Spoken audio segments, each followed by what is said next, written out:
Ну да, у нас люди-то все предприимчивые, хотят оптимизировать даже неоптимизируемые вещи, попахивает каким-то абсурдом, наверное, наводками от конкурентов. Ну, слушайте, когда вам прилетает штраф на 2000 лева, конечно, ты жалеешь обо всем. Поэтому не было такого. Привет, я Эльдар, директор миграционного агентства LimeHub.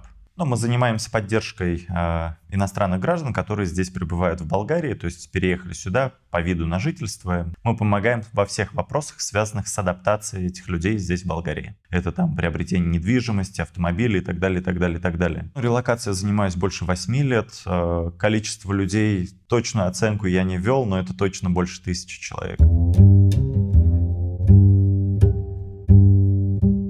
Но здесь на самом деле сейчас несколько интересов возникает у людей. Одни релоцируют свои бизнесы сюда, на территорию Болгарии, и, соответственно, они хотят здесь зарегистрировать дочернюю компанию или филиал. У многих релокантов здесь возникает потребность именно зарегистрировать компанию. Это связано с тем, что они приобретают земельные участки. И вторая категория — те, которые хотят упростить покупку автомобиля, то есть автомобили приобретаются на юридическое лицо. Есть еще одна категория, она более редкая здесь, потому что это немножко, так сказать, обход немножко закона трудового, то есть когда люди хотят здесь работать, но у них нет права это делать, поэтому они тоже регистрируют компании. Да, тоже, естественно, может помочь. Потому что лизинговые компании, допустим, более благоприятно расценивают именно юридические лица с иностранным участием, чем просто физические лица, которые являются иностранными гражданами. К нам обращаются на данный момент по статистике чаще всего с точки зрения регистрации автомобиля. Несмотря на предполагаемый штраф, все-таки удобство стоит того, когда ты регистрируешь автомобиль на юридическое лицо. Ну, основная доля клиентов являются это люди из стран бывшего СНГ, но также сейчас, в последние годы, очень много людей из Европейского Союза, из Америки, из Канады. Если говорить о Европейском Союзе, это опять же русскоговорящие люди, которые являются гражданами там, Германии и других стран. В принципе, это те люди, которые вышли на пенсию там в стране своего гражданства. То есть это одна категория. Также сейчас, вот последние пару лет, из-за ужесточения налоговой политики именно в Германии, очень много людей релоцируются из Германии уже вот такого обычного зрелого возраста, то есть трудоспособные, еще предпенсионный возраст, они релоцируют свои бизнесы сюда, на территорию Болгарии. Есть определенная категория клиентов, которые регистрируют компанию еще до релокации, то есть они, когда приезжают в Болгарию, просто вот ознакомятся с Болгарией, покататься, они решают, что они решили сюда релоцироваться и решили, допустим, приобрести автомобиль. В данном случае как бы здесь без вариантов. То есть пока у тебя нет вида на жительство, нужна компания для того, чтобы приобрести такой автомобиль на юридическое лицо и им пользоваться. Но насчет организационных правовых форм юридических лиц есть несколько категорий. То есть одна из них — это индивидуальный торговец, так называемый, это ЕТ, сокращение. Но мы эту форму особо не помогаем регистрировать, потому что здесь есть такой нюанс, как ответственность всем имуществом у учредителя компании. Основную массу регистрируемых компаний являются это общество с ограниченной ответственностью. Две формы: ЕООД, так называемые, это когда один учредитель, и ООД, когда несколько учредителей. То есть это вот основные как бы виды компаний, которые мы здесь регистрируем. Регистрация самой компании в Болгарии происходит несколько этапов. То есть первоначальный этап — это, собственно, подписание всех необходимых учредительных документов. Вторым этапом является внесение уставного капитала на счет компании. То есть здесь в Болгарии он регламентирован, минимальный является 2 лева. Мы как бы в свою очередь рекомендуем чуть больше сделать уставной капитал, там от 100 лева, там 500 лева. Вот, после внесения уставного капитала уже документы попадают в регистрационную палату здесь, в торговый регистр Болгарии. И, соответственно, регистрируется компания в рамках там, суток. Мы отслеживаем статус заявления, если возникают дополнительные вопросы или неточности, мы их устраняем в 3-дневный срок. И, соответственно, после этого компания будет зарегистрирована. После того, как компания зарегистрирована, уже человек может открыть себе расчетный счет на организацию и, собственно, работать с этой компанией. Если обобщить, то все взаимодействие с банками в Болгарии иностранным гражданам есть определенные сложности. Лояльность банков, она постоянно меняется. То есть сегодня одни банки хорошо открывают иностранцам, завтра другие, то есть поэтому этот момент нужно отслеживать. Но да, то есть сложности действительно есть, не будем это отрицать. Также есть и дополнительные сборы, отличающиеся, допустим, если болгарские граждане открывают практически беспошлинно все эти расчетные счета или счета для внесения уставного капитала, то, что касается для иностранцев, всегда есть дополнительные сборы для проверки людей, то есть по их базам внутренним банковским при открытии этих счетов. С выбора наименования компании основная сложность с этим, потому что в Болгарии не допускаются дубли по наименованиям, поэтому больше всего времени у нас клиенты тратят на то, чтобы придумать наименование компании. Мы, в принципе, проверяем наименование компании, да, то есть по реестру юридических лиц. Бывает, допустим, какое-нибудь наименование надо придумать сейчас прямо какой-нибудь. Я говорю, опять же, с юридическими лицами всегда проблема придумать наименование. Пусть будет цирконий. Допустим, цирконий 12 компаний, это совершенно разное от обычного циркония. То есть можно добавить числа и ваше уникальное наименование.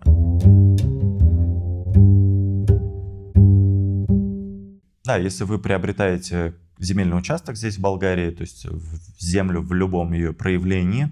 Нет, конечно же, землю в горшке через фирму не нужно оформлять, вы ее можете купить в магазине на свое лицо. То законодательство Болгарии, оно ограничивает приобретение недвижимой собственности в виде земли иностранными гражданами. То есть это невозможно сделать, если вы иностранец, на себя, на физическое лицо вы не сможете оформить земельный участок. Поэтому здесь вариантов нет, нужно оформлять на юридическое лицо. Есть категория людей, которые оформляют земельные участки на каких-то своих друзей болгарских граждан. Мы никогда это не советуем. То есть юридическое лицо вы регистрируете на свое лицо, это ваше подконтрольное юридическое лицо. Вы не передаете собственность кому-то третьему человеку, то есть поэтому это максимально безопасно. Ситуация на рынке масса, то есть мы много случаев таких видели, слышали, когда эти собственники, на которых оформили земельные участки, построили дома уже на этих землях, потом болгарские граждане начинают вам выкручивать свои какие-то условия, как дальше взаимодействовать. Но это ужас, точно не рекомендую оформлять и передавать какую бы то ни было собственность в пользу третьих лиц. Это также касается и автомобилей, тоже мы это видели многократно. В данном случае, если открывать компанию именно под покупку земельного участка, то это обычная процедура регистрации юридического лица, ничем не отличающаяся от других. В данном случае учреждается компания, соответственно, вносится уставной капитал компании. После того, как компания зарегистрирована, для правильного оформления именно самих бухгалтерских проводок необходимо открыть расчетный счет на эту организацию и, соответственно, выйти уже на сделку приобретения этого земельного участка и оформить земельный участок на баланс компании. В данном случае компания будет являться владельцем этого земельного участка, возникнут какие-то налоговые обязательства по этому земельному участку и бухгалтерия. В данном случае бухгалтерия достаточно простая, то есть необходимо будет закрыть бухгалтерский год. То есть если вы, допустим, приобрели земельный участок в 2025 году, то в 2026 году нужно будет подать отчетные документы через бухгалтерию. Сам налог на земельные участки на юридические лица, он выше, чем на физические лица, то есть здесь надо это иметь в виду. Также выше так называемый сбор за вывоз мусора, тоже будет очень высокий. Но здесь есть пути оптимизации в этом вопросе, то есть мы обязательно можем это в рамках какой-то консультации подробнее рассказать. Ты можешь от юридического лица оформить договор пожизненного пользования со стороны физического лица, тем самым снизив налоговую нагрузку. Удобство, преимущество регистрации автомобиля именно на юридическое лицо связано с тем, что ты получаешь обычные регистрационные номера, то есть не голубые номера, когда иностранцы, когда на себя, на физическое лицо оформляют эти автомобили, они получают синие номера, и у них есть срок действия у этих номеров. В случае с юридическими лицами такого уголовника нет. Сами номера выдаются на 3 года, но сами документы регистрационные, то есть свидетельство о регистрации, выдаются на сроком действия вашего ВНЖ. И, соответственно, после того, как ты обновляешь свой ВНЖ, нужно эти документы продлевать. А продлеваются они только в Софии. В случае регистрации юридического лица и связанной регистрации автомобиля на это юридическое лицо, в принципе, по бухгалтерии особой разницы нет. То есть все равно, что ты земельный участок приобретаешь или автомобиль. Единственное, с автомобилями нужно иметь в виду то, что ответственность, штрафы, они гораздо выше, чем на физическое лицо. То есть это надо знать. На физическое лицо у тебя штраф там 400 лева, то на юридическое лицо это 2000 лева. То есть это существенная разница, поэтому за такими вещами в случае регистрации машины именно на юрлицо нужно следить гораздо внимательнее. То есть по отчетности все то же самое, что по земле. Раз в год нужно будет закрыть бухгалтерию и оплатить транспортный налог. Ну, слушайте, когда вам прилетает штраф на 2000 лева, конечно, ты жалеешь обо всем. Поэтому, я просто еще раз повторюсь, на юридических лицах нужно гораздо внимательнее отслеживать эти сроки действия виньеток, так называемых, за страховками, то есть за налогами, то есть за этим надо максимально четко следить. То есть мы поэтому запустили тоже услугу консьерж-сервис для юридических лиц, чтобы мы отслеживали за вас, то есть и напоминали вам, когда что нужно продлить.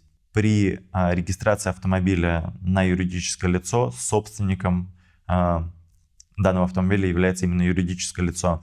Поэтому для поездок за границу не надо забывать про доверенности от юридического лица на физическое лицо, для того, чтобы ты мог управлять за пределами Болгарии автомобилем. В принципе, на территории Болгарии никто этого не спрашивает, но мы тоже рекомендуем все-таки сделать одну такую общую доверенность от юридического лица на физическое лицо. Саму доверенность от юридического лица на физическое лицо можно сделать одну общую на все страны, на все случаи. В принципе, доверенность делается здесь на болгарском языке, и мы переводим ее на английский язык. Это как общий вариант перевода для всех стран Европейского Союза, Турции. Но иногда специфика требует оформить доверенности на конкретные страны, то есть в случае с Россией нужно перевести на русский язык данную доверенность. Открытие компании с целью получения лизинга, например, для приобретения автомобиля, принципиально отличается. То есть, в принципе, если говорить просто об иностранцах, которые здесь живут, получить лизинг на физическое лицо достаточно проблематично. Хотя мы знаем несколько таких успешных случаев, успешно закрытых кейсов. С юридическими лицами немножко проще. Они являются местными юридическими субъектами в Болгарии, и, соответственно, лизинговые компании немножко по-другому на это все смотрят. Но здесь тоже надо обращать внимание, что пустая компания, которая только-только зарегистрирована, получить на нее лизинг тоже маловероятно. То есть, если у тебя есть в компании какое-то движение средств, есть какой-то успешно закрытый квартал по оборотам, то тогда доступ к лизингу более благоприятно будет развернут, то есть вам положительно одобрят лизинг. Регистрация именно юридического лица с целью запуска какого-то бизнеса, это единственный вариант, как запустить свой бизнес.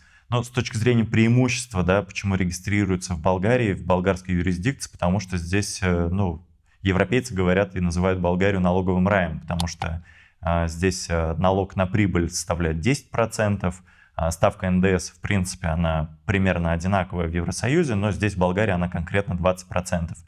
И 5% на дивиденды, то есть поэтому достаточно благоприятная здесь земля для того, чтобы вести и развивать бизнес-деятельность. Трудоустройство людей, то есть социально-страховые эти отчисления, они примерно 34% от зарплаты. Конечно, в мире, я думаю, что есть другие страны, которые могут конкурировать, но там возникают другие истории, то есть очень высокая точка входа, если брать Арабские Эмираты, достаточно дорого зарегистрировать бизнес.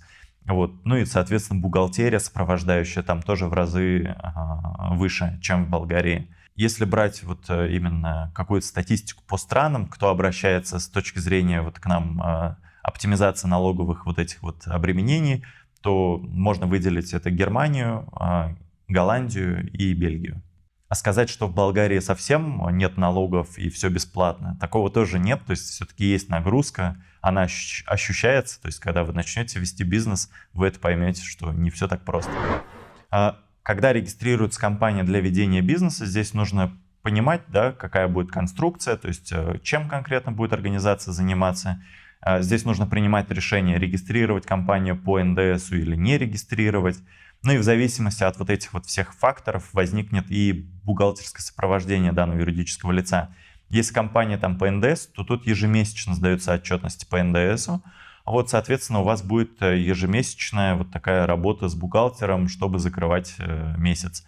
Вот. Если же компания регистрируется без НДС, то здесь все проще. Здесь именно подводятся итоги в конце финансового года. То есть, если в 2025 развивалась бизнес-деятельность, то отчетность будет подаваться только в 2026 году.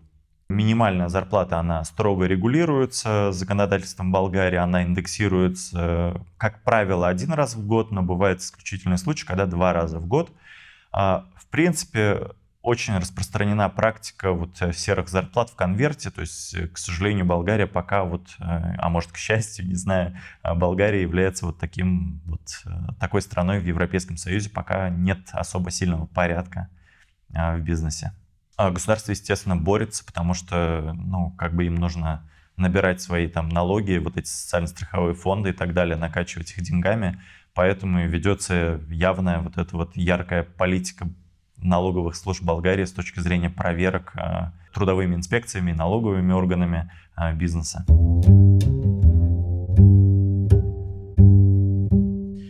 Если в Болгарии открывается компания для ведения вот именно бизнеса, и это связано с торговлей, то здесь проверки достаточно часто именно в торговых объектах. Это тайные покупатели, то есть контроль именно кассовой наличности и кассовых аппаратов, именно вот кассовую дисциплину они отслеживают. Также, если вы торгуете продуктами питания, то это другие органы, которые ведут контроль, или кафе, например, если вы открываете, то есть это вот а-ля санэпидемстанции, то есть такие вот органы. Это все, естественно, нужно выполнять все эти требования, потому что, опять же, повторюсь, для юридических лиц очень высокие штрафы в Болгарии. Без лицензии продажи алкоголя, ну, закрытием торгового объекта, то есть это быстро, моментально. То же самое касается, если нет кассовой дисциплины, если вы, там, не дай бог, не выбили чек покупателю, то штраф это от 2000 лева на старте, и также опечатывается объект, пока не будут выполнены требования налогового органа, то есть полную ревизию пока не проведут юридического лица, то есть вы объект не сможете открыть. Но в других сферах, а-ля там, если говорить там о маникюрных салонах или там парикмахерских, там контроля поменьше, то есть здесь чаще всего проверки связаны с, наверное, наводками от конкурентов, то есть заказные проверки, такое и есть в Болгарии, к сожалению. Вот. Но если у вас все четко, чисто, то проблем нет, то есть приходят, проверяют и уходят. В этом как бы такого нет. Также, в принципе, меньше проверяют, в меньшей степени проверяются офисы, которые осуществляют именно какую-то такую другую деятельность, которая не связана с торговлей напрямую. Нас проверяли дважды. Обе проверки именно выходили на бухгалтерскую компанию, которая нас обслуживает. То есть они проверяли просто работу с контрагентами, выплаты, фактуры. То есть вот эту вот всю дисциплину проверяли. Вот. В торговый объект, сам наш офис, к нам не приходили. Топ-3 самых частых нарушений. Это первое, это когда не выдается кассовый чек в момент покупки, то есть это должно быть прямо в момент покупки выдачи этого кассового чека, то есть нарвались на тайного покупателя, или же какой-то из клиентов пожаловался то, что не был выписан чек. Второй случай — это несвоевременная сдача НДС отчетности. Вот здесь, конечно, больше вопросов к бухгалтерской компании. Если она, допустим, взяла на обслуживание, то она должна нести эту ответственность, соответственно, своевременно подавать эти отчетности. К сожалению, на рынке Болгарии очень много частных бухгалтеров, которые вроде как ведут свою деятельность, но не выполняют свои обязательства. Это второй момент.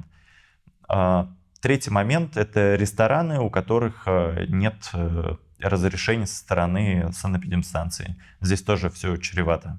Вот тоже быстро опечатывают объект до устранения вот этих всех несоответствий. Еще такое на рынке случается, то что люди, переехавшие сюда по какому-то из оснований ВНЖ, которые не допускают официального трудоустройства, к нам обращаются за регистрацию юридического лица. Такое часто встречается в последнее тоже время, но здесь тоже надо обращать внимание, то есть какого рода деятельность человек конкретно осуществляет. У нас есть конкретный человек, он программист, переехал сюда в Болгарию на основании торгового представительства.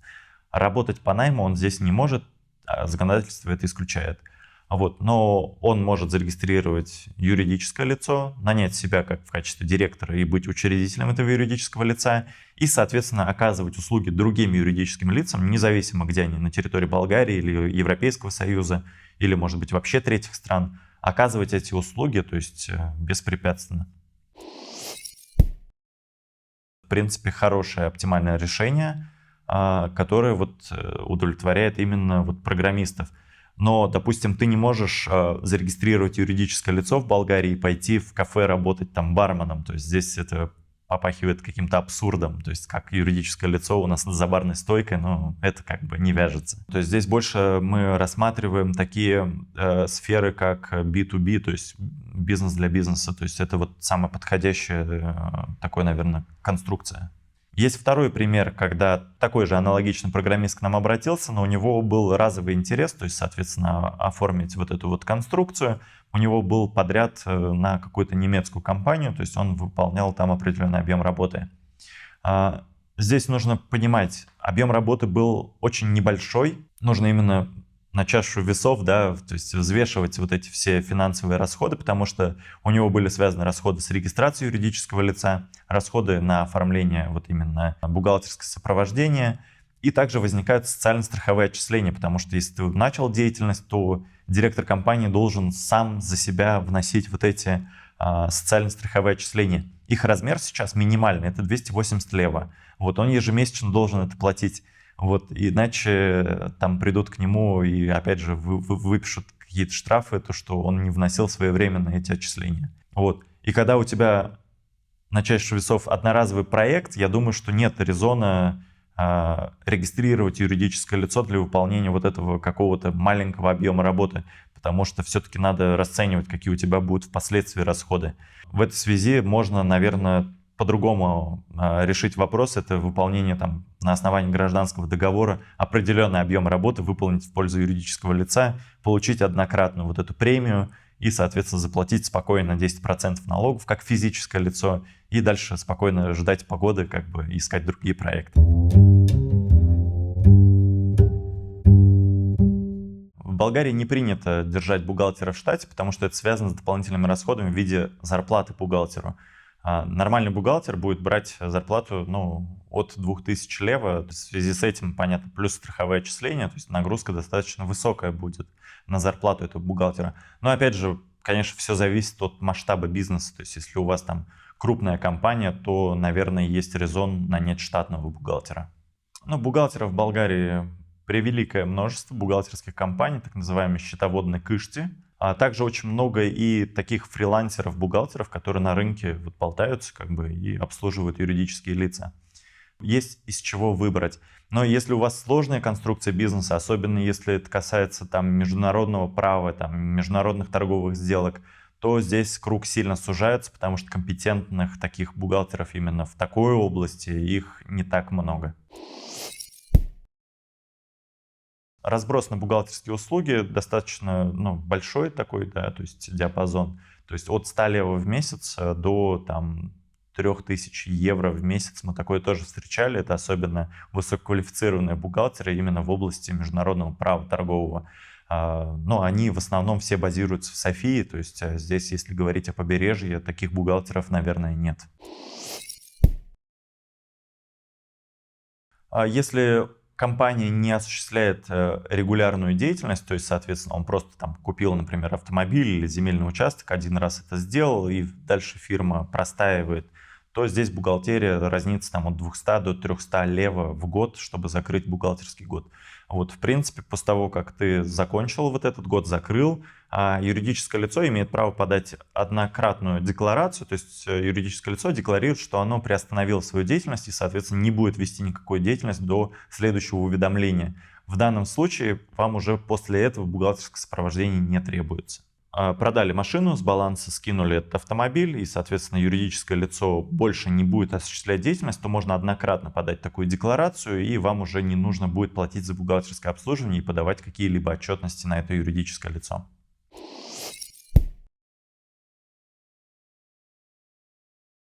Ну, любые нарушения там с точки зрения налогового законодательства, в первую очередь все прилетит как бы именно в сторону юридического лица, то есть именно штрафы и прочее, то есть должна будет заплатить сама фирма непосредственно.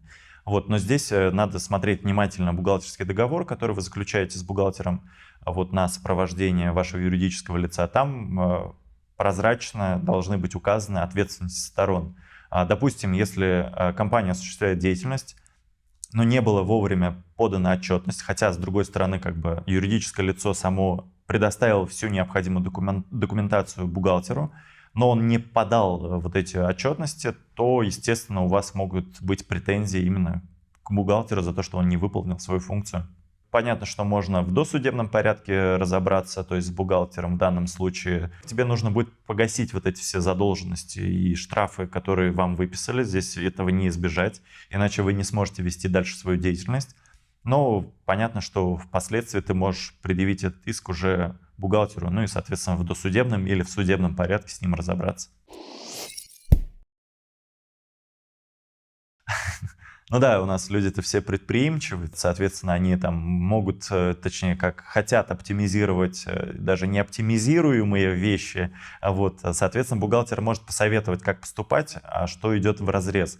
То есть зачастую там у нас люди обращаются к бухгалтеру там, с каким-то советом, ну, какую-то там теневую схему они придумывают, но бухгалтер говорит, я этого не слышал, но я рекомендую вот так поступить, это будет оптимальным.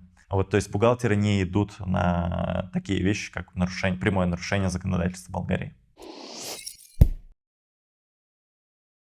Те бухгалтеры, с которыми мы работаем, допустим, они там еженедельно, ежемесячно мне звонят, там, то есть, Ильдар, предоставь ту или иную бумагу, то есть те или иные документы предоставь в такой-то срок.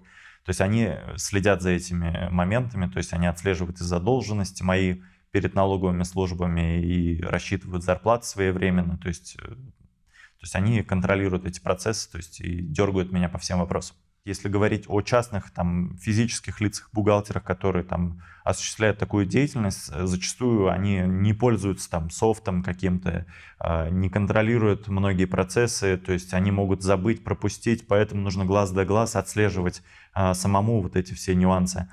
Если вы зарегистрировали компанию вот именно с целью покупки там, недвижимой собственности в виде земельного участка или просто недвижимость, или автомобиль приобрели, то, соответственно, обращайтесь к бухгалтерам, которые закроют вот эту всю необходимую потребность. Да? То есть, но тут надо все равно отслеживать самостоятельно какие-то изменения в законах, записать или сделать дополнительную консультацию с бухгалтером, чтобы он дал вам как бы какой-то развернутый план, календарь, то есть когда что нужно подавать, когда что оплачивать, и эти моменты контролировать самому, потому что, чтобы это не было таким как бы самотеком. Еще отдельная рекомендация сделать себе электронно-цифровую подпись на юридическое лицо, когда вы можете получить доступы в электронный кабинет налоговых органов или муниципалитета для отслеживания всех вот этих вот нюансов. То есть, наверное, вот этот совет будет ЭЦП в первую очередь.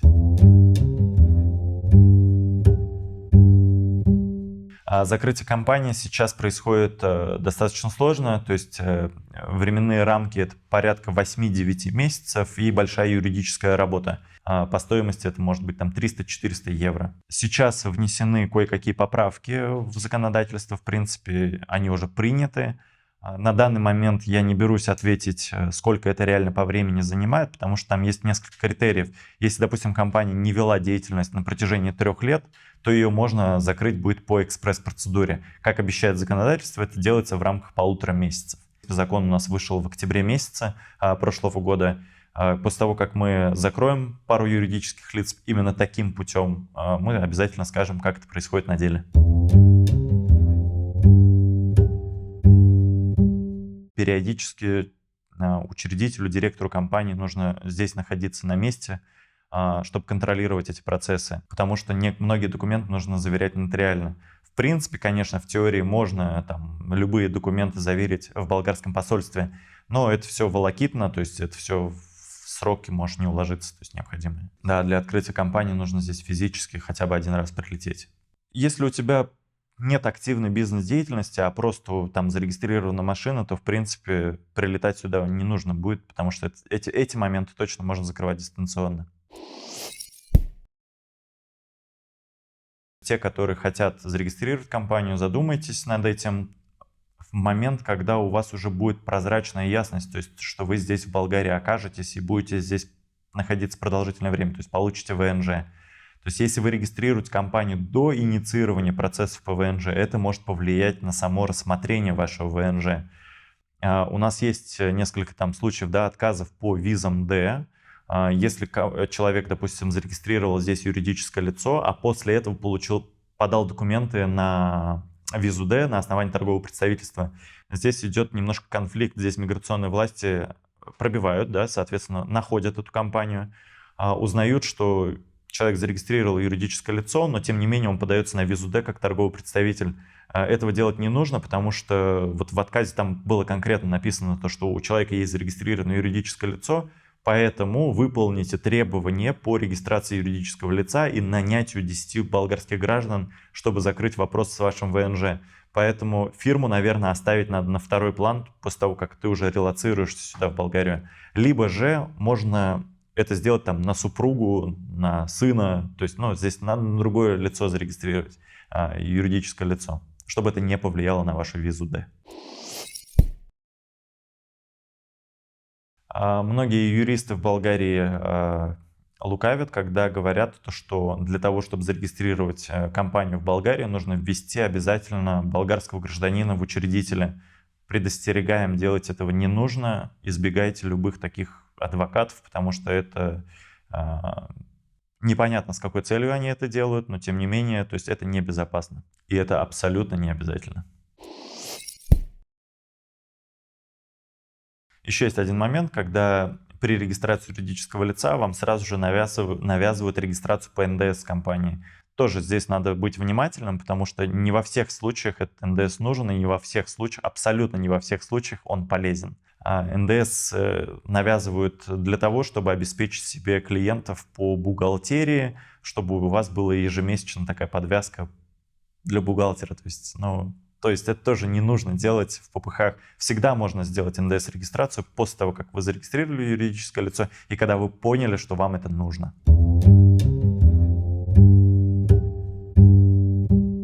Что хочу сказать. Регистрировать компанию в Болгарии — это достаточно простой процесс, несложно, не пугайтесь.